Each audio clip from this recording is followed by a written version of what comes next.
लाहौर के पास एक नई अथॉरिटी बनी है, RUDA, Ravi urban development authority. आपको क्या लगता है कि रूडा इस हवाले से कोई हिकमत अमली कर रहा है, या रूडा भी हमें खाम ख्याली में रख के चल रहा है? क्योंकि city with in a city, जिसके अंदर दरिया के साथ एक और अर्बन, पूरी बहुत बड़ी पॉपुलेशन को बसाना, सबसे बड़ी हमारा ग्रीन मासलैंड, जितनी भी हमारी क्रॉप्स हैं वो दरिया के उस जानिब है, उनको खत्म करके एक पूरी नई डेवलपमेंट अथॉरिटी बनाना, और इमरान खान साहब की गवर्नमेंट हो या करंट गवर्नमेंट हो, everybody is very much sincere to this project. आपको क्या लगता है कि रूडा क्या वाकई में सिंसियर है to cope up with this situation और not? RUDA is an official model for land grabbing.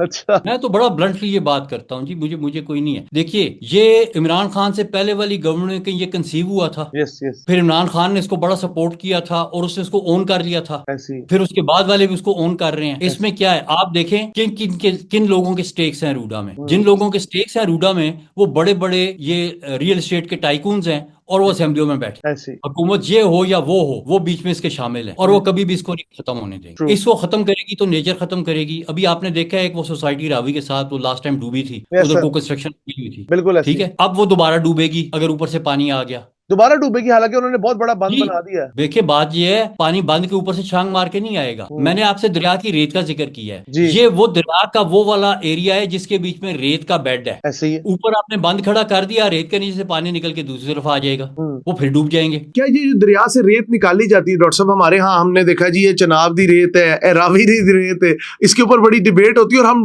मुसलसल निकाल रहे हैं। क्या इससे भी दरिया को फर्क पड़ता है? देखिए, थोड़ी बहुत आप निकालेंगे तो नहीं पड़ेगा, लेकिन अगर आप किसी एक पॉइंट से बहुत ज्यादा निकालेंगे तो डेफिनेटली उससे जो है वो बल्कि ये रावी के साथ से लाहौर के पास जो है ना, वो एक जगह से वो निकाल रहे हैं, उसमें ये रेत की डिफरेंट ग्रेडेशंस होती हैं। इसमें जो मोटा पार्टिकल है सैंड का, वो थोड़ा उसकी ज्यादा वैल्यू होती है। जो थोड़ा पतला पार्टिकल है जिसमें सिल्ट विल्ट और मिट्टी होती है, उसकी थोड़ी वैल्यू कम होती है। जी। तो नीचे एक बेड है लाहौर के करीब ही रावी का ना, उसके बीच में जो है वो बहुत साफ और मोटी रेत है जिसमें ये मिट्टी और सिल्ट विल्ट नहीं है।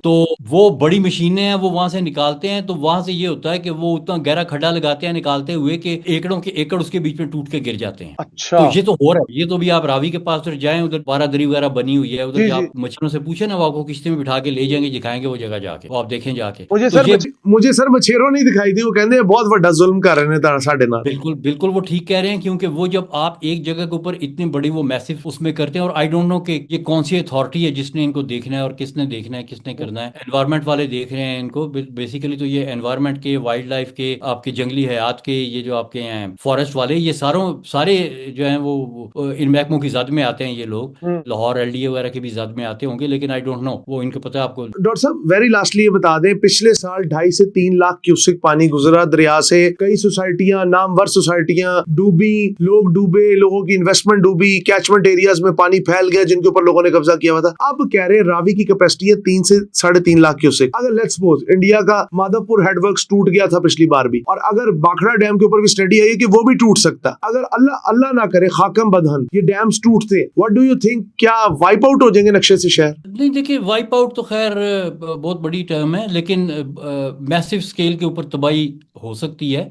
देखिए, ये 2018 की या 2014 की कोई बड़ी स्टडी है जिस हार्वर्ड और एमआईटी के जो काफ़ी सारे साइंटिस्ट ने काम किया था, और वो इस एरिया की साइस्मिसिटी के बारे में है कि इधर जल्जले जो आते हैं। और उन्होंने उस स्टडी में ये कंक्लूड किया है कि इधर कोई भी जो डैम इन पहाड़ों में बना हुआ है, इंडिया, पाकिस्तान और चाइना का, कोई एक भी डैम मैग्नीट्यूड 8 के अर्थक्वेक के अगेंस्ट सेफ नहीं है। Even the three gorges? नहीं, थ्री गॉर्जेस दूसरी तरफ है। वो ये हिमालय वाले पहाड़ों में नहीं आता, ये जो हमारे यहाँ ना इधर। अच्छा, हिमालयन Three- रेंज।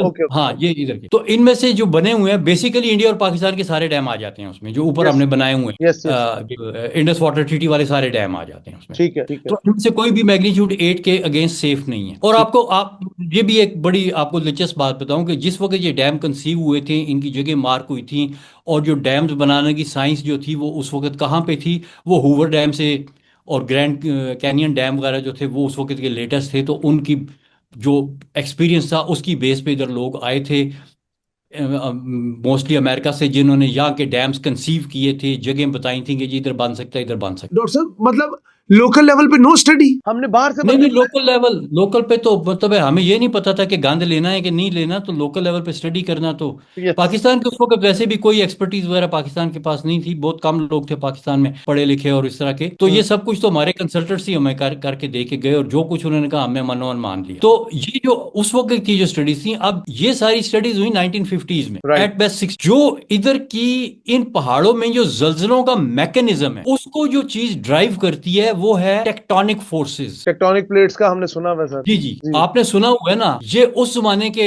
जो थे इंजीनियर्स, इवन जो बहुत बड़े बड़े इंजीनियर्स थे, उन्होंने नहीं सुना हुआ था, क्योंकि उस वक्त किसी ने भी नहीं सुना हुआ था।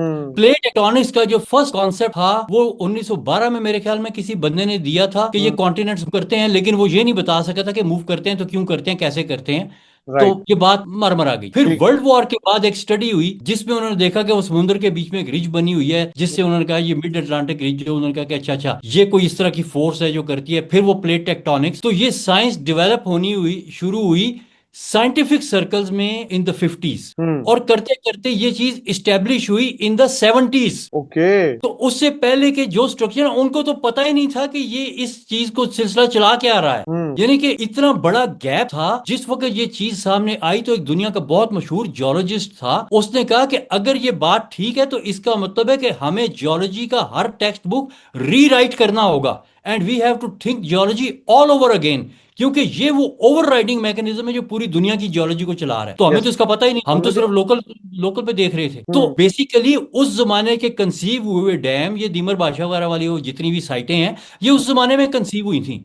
तो अब इतनी बड़ी ब्रेक थ्रू के बाद भी हम कहते हैं नहीं जी, वो क्योंकि अफ्रीका से अंकल आए थे और वो ये जगह लिख गए थे तो हमने अब इधर ही बनाना है। ये तो इन लोगों की हालत है कि आज भी उसके वो अंग्रेज बादशाह के दिए हुए, अमेरिका बहादुर के दिए हुए जो पुराने इंजीनियर थे जो मरखप गए हुए हैं, उनकी बात ये दाएं से बाएं होना जो है ना, इनकी कैपेसिटी में नहीं है। Right right. Not sufficiently educated in in academics, in profession and in character, कि उस चीज को चैलेंज करें या उसको चेंज करें। आपने सिल्टेशन का जिक्र किया था, मैंने आपकी काफी पॉडकास्ट देखी जिसके आपके अंदर आप कहते हैं जी आपके आधे से ज्यादा डैम तो सिल्टेड हो गए। तो सर अगर हम नए डैम बनाएंगे वो भी सिल्टेड हो जाएंगे तो हमें जी, बिल्कुल फायदा हो क्या है? जाएंगे। हमें फायदा क्या है? सर यही तो मैं कह रहा हूँ ना, देखें ये एक अनसस्टेनेबल प्रोजेक्ट है, बल्कि देखें कुछ विजनरी लोग थे, उन्होंने तो इवन ये अयूब खान को समझाने की कोशिश की थी कि ये जो तुम 3 दरिया दे के तो 2 डैम ले रहे हो ना, डैम टेम्परेरी होते हैं, ये सिल्टअप होते हैं, इनकी लाइफ होती है, ये खत्म हो जाएंगे, लेकिन अगर तुमने 3 दरिया दे दिए तो वो परमानेंटली चले जाएंगे। उसने कहा नहीं नहीं नहीं, हमने तरक्की करनी है, हमने डैम बनाने। तो उस वक्त भी विजनरी लोग थे, सबको पता था कि ये सिल्टअप हो जाते। आपको पता है मंगला डैम की दीवारें ऊंची की हमने, जी जी। अलॉयस मिचेल को पढ़े, जब मंगला डैम बन रहा था तो उन्होंने कहा कि हम इसकी कॉस्ट कम रखने के लिए इसकी हम दीवारें छोटी रखेंगे और ये इतने साल चल जाएगा, लेकिन हम इसकी फाउंडेशन बड़ी बनाएंगे कि जब इसमें इतनी मिट्टी आ जाए तो हम इसकी दीवारों को रेज करेंगे। ठीक है। यानी इसके डिजाइन में 1960s में दीवारों को रेज करने की प्रोविजन रखी गई थी। ठीक है। और उसके बाद में मुझे एक बड़े सीनियर पाकिस्तान के मतलब के रिटायर्ड बंदे मिले जिनके जमाने में ये दीवारें रेज हुई थी और वो एक सरकारी कंस्ट्रक्शन कंपनी को उस वक्त हेड कर रहे थे।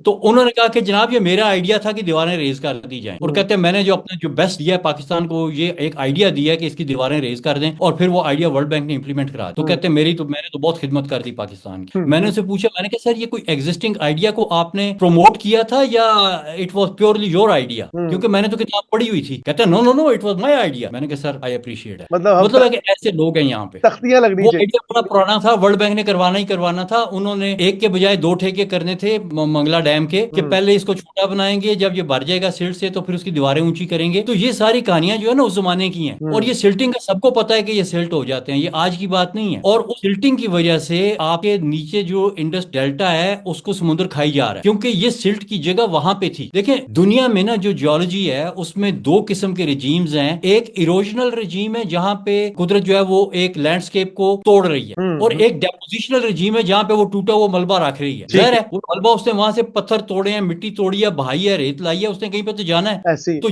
ये आपका इरोजनल रिजीम नॉर्थ में है, और और डेपोजिशनल रिजीम आपका साउथ में है। मतलब आपने जो इरोजनल अगर मैं जी सही जी समझाऊं, सॉरी सर, अगर मैं सही समझाऊं तो मतलब वहां से वो तोड़ते हैं मिट्टी और सारी रेत और वो ले जाके डिपॉजिट करता है अरेबियन सी के साहिलों के आसपास। जी एग्जैक्टली तो ठीक है, आपने वो पूरा साइकिल तोड़ दिया। ठीक। आपने कुछ मिट्टी आपके डैमों में भर गई, बाकी जो वहां से कोई निकली वो कैनाल्स के जरिए आपने निकाल के खेतों में भेज दी, कैनाल्स में जमा हो गई, उसकी आप फलसफाई कर करके मर जाते हैं। डैम्स में आप सिल्टिंग की वजह से परेशान है, और उधर से जहां पे उस मिट्टी ने जाना था वहां पे जा नहीं रही, उधर से आपके मैंग्रोव खत्म हो गए, उधर से आपका जो केटी बंदर का शहर है इस यस। वक्त, जो केटी बंदर का शहर है इसका जो ओरिजिनल था वो मेरे ख्याल में समुद्र में इस वक्त 40 किलोमीटर अंदर है। 40 40 किलोमीटर। किलोमीटर जमीन खा गया समंदर हमारी। जी जी, वहां से केटी बंदर वाली साइड से, और बदीन के बीच में जहां पे इन्होंने एलबीओडी बनाई थी वहां से समुद्र 70 किलोमीटर अंदर आ चुका है। तो हम हमारे पे इंडिया ने क्या कब्जा करना है जबकि समंदर कर रहा है हम पे यही कब्जा। तो मसला है, यही तो मसला है कि आप कहते हैं कि मैंने अपने खित्ते के एक एक इंच की हिफाजत करनी है, उधर आपका तकरीबन 100 एकर्स पर डे समुद्र खा रहा है। 100 एकड़ पर डे। जी, ये सेटेलाइट इमेज है, प्रिसाइसली 96 एकर्स पर डे,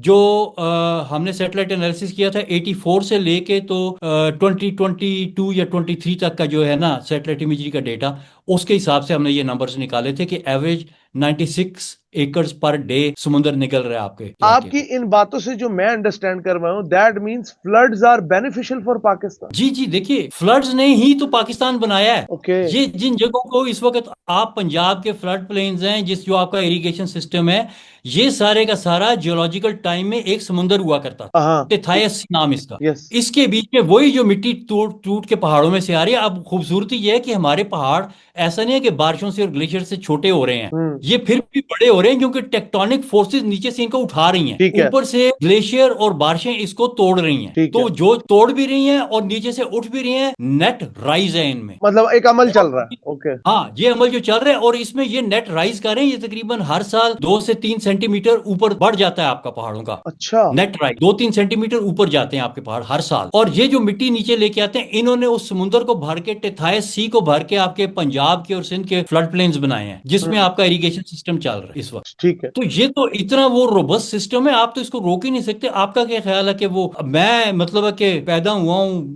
1910 में और हम्म। मेरी वफात हो गई है 1990 में, और मैंने अपने 80-90 साल की उम्र में मैंने डिसाइड किया कि नहीं, सतलुज अब इधर नहीं इधर चलेगा, और रावी इधर नहीं उधर जाएगा, जो इंडस का फ्लो है वो ऐसे नहीं ऐसे चलेगा, इधर से इतने टाइम पे चलेगा, इतने टाइम पे रुकेगा। ओ भाई, मैं कौन होता हूँ ये डिसाइड करने वाला? ये 40 मिलियन साल पुराना सिस्टम इंडस का, ये जिस तरह से कुदरत ने बनाया ना, हम उसके मुकाबले में कुछ भी नहीं है। हमें अब इस चीज को अंडरस्टैंड करना है, नेचर को रिस्पेक्ट देनी है हमने। आपका कहने का मतलब है कि एक तो रूम फॉर द रिवर करें, दूसरा खुशकिस्मती समझे सिंथास एग्रीमेंट है वो अबॉलिश कर दिया खुद ही मोदी ने, ताकि जी हमारे पास अब एक पूरी वो लेवल प्लेइंग फील्ड आ गई है कि हम दोबारा जा सकते हैं वर्ल्ड बैंक और दीगर कोर्ट्स के पास। जी, देखिए इसमें जो हमारा है ना, इस वक्त इंडिया ने खत्म किया है, हम कहते हैं जी हमने भी खत्म कर दिया, क्योंकि हमें पता है कि जितना वो खराब कर सकते थे कर चुके हैं, उससे ज्यादा कर नहीं सकते। ट्रीटी हो या ना हो, इससे ज्यादा खराब नहीं हो। तो इसलिए we have nothing to lose and they have nothing to gain. Okay. लेकिन then we can put our self into a situation where we can gain. हम जैसे इस मुआहदे से बाहर निकलते हैं तो इंटरनेशनल कानून क्या कहता है कि अगर कोई मुआहदा नहीं है तो इंटरनेशनल कानून लागू होंगे। और अभी जो लेटेस्ट आपके पास इंटरनेशनल के कानून आए हैं पानी के, वो बर्लिन रूल्स हैं 2024 के। हम कहते हैं जी everything according to Berlin rule. Berlin rule pollution की इजाजत नहीं देती। ठीक है। हम मुकदमा करते हैं जिनको कहें पोल्यूशन बंद करें, ठीक है। बर्लिन रूल्स दरिया बंद करने की इजाजत नहीं देती। हम कहते हैं वो जो आपने 3 दरिया लिए थे ना, वो वापस करें। बिल्कुल। अच्छा, ये भी इसमें हमारे पास एक जबरदस्त मुकदमा बनता है। इन्होंने ये 3 दरिया ये कह के लिए थे, जब इनको कहा गया ना कि भाई आपको तो पानी की कमी नहीं है, आप ये 3 दरिया करेंगे क्या इनका, तो नेहरू ने कहा था कि हमें ये फ्यूचर के लिए चाहिए, और राजस्थान हमारी फ्यूचर की ब्रेड बास्केट बनेगा, और हम राजस्थान को ग्रीन करेंगे। तो इसलिए हम 2 दरिया ले। फिर इन्होंने 65 साल में राजस्थान के 3.4 मिलियन एकड़ के एरिया में तकरीबन 495 किलोमीटर लंबी मेन केनाल, लाइन केनाल बनाई है, और उसके साथ कम से कम 10,000 किलोमीटर की ब्रांच केनाल्स बनाई हैं। सारी लाइन केनाल्स हैं 3.8 मिलियन एकड़ के राजस्थान डेजर्ट में। ये मैंने सुना था सर आपका पॉडकास्ट। और वो आज भी डेजर्ट है। 99% वो एरिया आज भी डेजर्ट है। मतलब वो सारा वो फेल्ड हो गया प्लान। जी, देखिए बात पता है क्या है, मसला ये है कि सिर्फ हम ही जो है ना वो साइंस को इग्नोर नहीं कर रहे, उधर भी हमारी साथ के लोग बैठे हुए हैं across the border. Same DNA ना। उनकी भी अकल जो है वो हमसे ज्यादा नहीं है। देखिए ये जो अंग्रेज ने जो मॉडल बनाया था ना कैनाल्स का, ये फ्लूवियल प्लेन्स के ऊपर बनाया था उसने, जो कि ठीक पानी ने बिल्कुल सीधे सीधे प्लेन्स बिछाए हैं। ठीक है। इसमें हमवार ग्राउंड है और माइल्ड स्लोप्स हैं। राइट। वो जिधर लेके गए हैं वो लैंडस्केप हवा ने बनाया है, उसको एओलियन एनवायरनमेंट कहते हैं। ना वो हमवार होता है ना वो प्लेन होता है, और उसमें सैंड ड्यून्स हैं जो शिफ्ट करते रहते हैं। हम्म उन्होंने कैनाल्स बनाई हैं, ऊपर से रेत आके उसको बंद कर गई। हम्म देखिए सेटेलाइट के ऊपर से गूगल करके आप इमेजेस देखें। तो अब हम बड़ा अपना सिंपल केस लेके जाते हैं कि इन्होंने ये 3 दरिया लिए थे राजस्थान को ग्रीन करने के लिए, 65 साल के बाद इतनी ज्यादा इन्वेस्टमेंट करके, इनकी साइंस ही ठीक नहीं थी, इनका प्रोजेक्ट ही ठीक नहीं था, हमारे इन्होंने दरियाओं का बेड़ा गर्क किया। कंपनसेशन भी दें और दरिया भी वापस करें। हसन साहब, आपने अभी बात मिसाल दी हमें राजस्थान की, ये जो सारी कैनाल सिस्टम की, सेम इसी प्रोजेक्ट को हम एसआईसीपी जो स्पेशल इन्वेस्टमेंट कोऑर्डिनेशन प्लान जो हम बना रहे हैं, उसके अंदर हम चोलिस्तान को ग्रीन करना चाह रहे हैं इसी तरह नहरें ले जाके, क्या हम कामयाब हो पाएंगे? मुझे देखें 2+2 4 होते हैं। जी। अगर हमारी दफा 5 हो जाएंगे तो नहीं हो सकते, वो फिर भी 4 ही रहेंगे। देखिए डेजर्ट्स को जो ग्रीन करना है ना, पहली बात तो ये है कि it's not a very good idea. Right. Let that desert be a desert. कुदरत ने उसको डेजर्ट बनाया है, तो उसकी डेजर्ट की अपनी इकोलॉजी है, डेजर्ट की अपनी साइंस है, आप उसमें चलें। हाँ, अगर आपको बहुत कोई प्रॉब्लम है और आप मजबूरन करना चाह रहे हैं उसको ग्रीन, तो फिर ग्रीन करने का वो तरीका नहीं है कि आप उधर नहरें बना दें। आपको सिर्फ नहरें बनानी आती हैं। प्रॉब्लम यह है ना कि जिस किसी का भी आइडिया है कि जी इस जगह को ग्रीन करके इससे हम फायदा उठा सकते हैं, this is not a bad idea. इसको ग्रीन भी किया जा सकता है, लेकिन ग्रीन कैसे करेंगे वो तरीका बिल्कुल डिफरेंट। इसमें आपने फ्लड इरिगेशन का तो आप सोचें भी ना ठीक है। नहरों से सिर्फ फ्लड इरिगेशन हो सकती है। हम्म फ्लड इरिगेशन आप सोच भी नहीं सकते कि आप इधर करेंगे। हम्म इधर आपको टोपोग्राफी के साथ कंफर्म करने वाले प्रेशराइज सिस्टम्स चाहिए। ठीक है। और प्रेशराइज सिस्टम्स के लिए जो पानी की क्वालिटी है वो नहर के पानी में नहीं होती, नहर के पानी में मिट्टी बहुत होती है। Yes yes. तो आपको बिल्कुल क्लीन पानी चाहिए। क्लीन पानी का आपको सोर्स चाहिए, प्रेशराइज सिस्टम चाहिए, उसके पीछे एनर्जी सिस्टम चाहिए, और फिर उस प्रेशराइज सिस्टम से जहां से वो निकलेगा वहां पे अगेन फ्लड इरिगेशन नहीं हो सकती। वहां पे आपने मॉडर्न इरिगेशन मेथड्स यूज करने हैं, सॉइल मॉइस्चर मैनेजमेंट के मेथड्स आपने यूज करने हैं, ड्रिप रिंटर्स टाइप आपने मेथड यूज करने हैं, हाइड्रोपोनिक्स पे आपने जाना है। बल्कि ये स्प्रिंकलर और ड्रिप तो मैं बिल्कुल भी वहां पे, सॉरी स्प्रिंकलर सिस्टम तो मैं बिल्कुल भी नहीं रिकमेंड करूंगा, क्योंकि वो तो उधर इवेपोरेशन रेट उसका जो है वो फ्लड इरिगेशन से भी ज्यादा पानी पे चली यस जाती है वो यस चीज। यस। तो सर। ड्रिप किसी हद तक वहां पे चल सकती है। हम्म और जो एक्चुअल सिस्टम्स हैं उस जगह के लिए वो हाइड्रोपोनिक्स के सिस्टम है और हम्म सॉइल मॉइस्चर मैनेजमेंट के सिस्टम है। ये वो मॉडर्न सिस्टम्स हैं विद प्रेशराइज्ड क्लीन वाटर। उसके साथ अगर आप करेंगे तो यस यू कैन। हम्म लेकिन उसके अलावा अगर आप अपनी टामक टोइयां मारेंगे, किसी भी नहर वाले को बुला के लाएंगे ना, जो नहरें चला रहा है इरिगेशन का बंदा, वो तो कहेगा एक और नहर काट दो। वो उसको सही तो बात। नहर के अलावा पता ही कुछ नहीं है, तो सही वो तो बात। यही कहेगा ना। हाँ जी। Sir, thank you so very much. It is a great player कि मुझे आप जैसे इंसान से बात करने का मौका मिला, and I will try my best कि एक यूनिवर्सिटी में एक पूरा हम एक कन्वेंशन टाइप रखें जिसके अंदर आपको एज गेस्ट बुलाए, और ये जो हमारी जनरेशन जी है ना, जिसको एआई का तो पता है लेकिन ये नहीं पता उसको यूज कैसे करना है, इसी तरह पानी का तो पता है लेकिन हमें पानी को किस तरह स्टोर करना और मैनेज करना है इसका नहीं पता। लेकिन sir, it's a pleasure to meet you. Viewers, हमारे साथ मौजूद थे डॉक्टर हसन अब्बास साहब, जो कि एक वाटर एक्सपर्ट है। उन्होंने आपको बताया कि पाकिस्तान के अंदर 78 साल से हमारी पानी की क्या सिचुएशन थी, हमने किस तरह पानी को, कहते हैं ना, एज अ वेपन तो इंडिया ने यूज किया लेकिन वो हमारे खिलाफ यूज हुआ। दूसरा, सिंथास एग्रीमेंट की हकीकत आपको बताई। तीसरा, सॉइल इरोजन बताया। चौथा, ये बताया कि जो वाटर हार्वेस्टिंग सिस्टम की हम टर्म्स बहुत सुनते हैं लेकिन उसके ऊपर इंप्लीमेंटेशन किस तरह होना है, उसके लिए मॉडर्न टेक्निक क्या है वो बताई। और पांचवा, आपको बताया कि डैम्स इस सदी के अंदर इस कॉन्सेप्ट का कोई फायदा नहीं है, रूम फॉर द रिवर का कॉन्सेप्ट चलेगा। व्यूअर्स, अगर आपको हमारा ये पॉडकास्ट पसंद आया हो तो अपना कीमती फीडबैक हमें जरूर दीजिएगा, क्योंकि इससे हमारी बहुत आगाही होती है। बहुत शुक्रिया।